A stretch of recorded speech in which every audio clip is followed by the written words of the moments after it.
Look 22માં આપણે જોયું કે સવાર પડી ગઈ છે અને યહૂદીઓની સભામાં સેનહેદ્રિનમાં પ્રભુ ઈસુ પર ખટલો ચલાવવામાં આવે છે અને એમને દેહાડદંડની સજા આપવામાં આવે છે. પરંતુ આ સજા કાયદેસર નથી, કારણ કે યહૂદીઓ એ રોમનોના ગુલામ છે અને કોઈને મૃત્યુદંડ આપવો હોય તો તેમને રોમન ગવર્નર પાસે જવું પડે. એટલે હવે પ્રભુ ઈસુને પોન્ટિયસ પાયલાટ, જે રોમનો ગવર્નર છે, એની પાસે લાવવામાં આવે છે. હું બહુ ઝડપથી કહી દઈશ કે રોમની જે ન્યાય પદ્ધતિ છે એમાં એક્યુઝેશન, એક્ઝામિનેશન અને વર્ડિક્ટ, 3 એક્યુઝેશન પ્રભુ ઈસુ પર મૂકવામાં આવે છે કે હી ઇઝ ડિસ્ટર્બિંગ પીસ, એ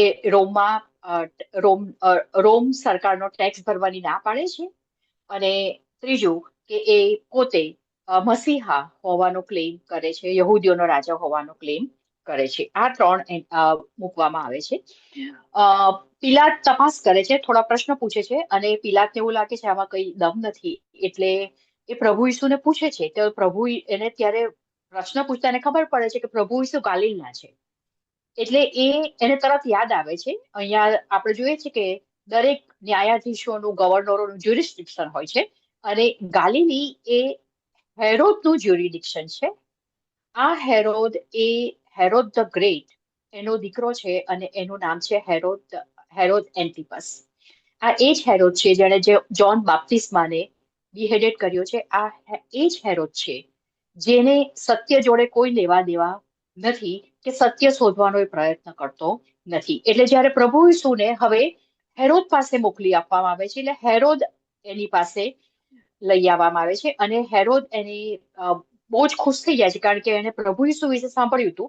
હવે પ્રભુ ઈસુ એની પાસે આવે છે, એટલે એ પ્રભુ ઈસુનો એક મજાક કરે છે, અને એને ખબર છે કે એ પણ મૃત્યુદંડની સજા આપી શકે એમ નથી.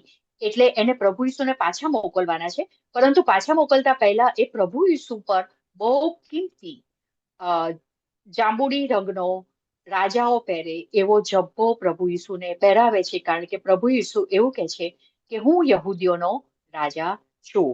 હવે પ્રભુ ઈસુ ફરીવાર પોન્ટિયસ પિલાતની પાસે આવે છે, અને પોન્ટિયસ પિલાત પૂજારીઓને, ચીફ અધિકારીઓને બધાને કહી દે છે કે મને પ્રભુ ઈસુમાં કોઈ ખરાબી દેખાતી નથી, કોઈ ગુનો માલુમ પડતો નથી. હવે તમે જુઓ કે એક રોમન ગવર્નર છે જે જાણે છે કે આ માણસે કશું કર્યું નથી, પરંતુ તેમ છતાં એ અધિકારીઓના, એ યહૂદીઓના ચીફ પ્રીસ્ટ, યાજકોના કારણે અને લોકોના દબાવમાં આવી જાય છે. અને આ એ જ લોકો છે જે મંદિરમાં કામ કરતા લોકો છે. આ પ્રભુ ઈસુની પાછળ ચાલનારા સામાન્ય લોકો નથી. એ હંમેશા યાદ રાખો. આ બધા લોકો જેમણે બૂમ પાડી કે ક્રુસિફાઈ હિમ, પ્રભુ ઈસુનો વધસ્તંભે એને જળો, એ બધા યહૂદીઓ, યાજકોના માણસો છે, અને એ લોકો હજી પણ જોરશોરથી બૂમો પાડી રહ્યા છે. અને પોન્ટિયસ પાયલાત એ ન્યાય ચૂકી જાય છે, ન્યાયનો તદ્દન અનાદર કરે છે, અને લોક ભાવનાને અનુરૂપ એ પ્રભુ ઈસુને ક્રુસિફિકેશન, એટલે ક્રુસે જડાવવાનો આદેશ આપે છે. આમીન.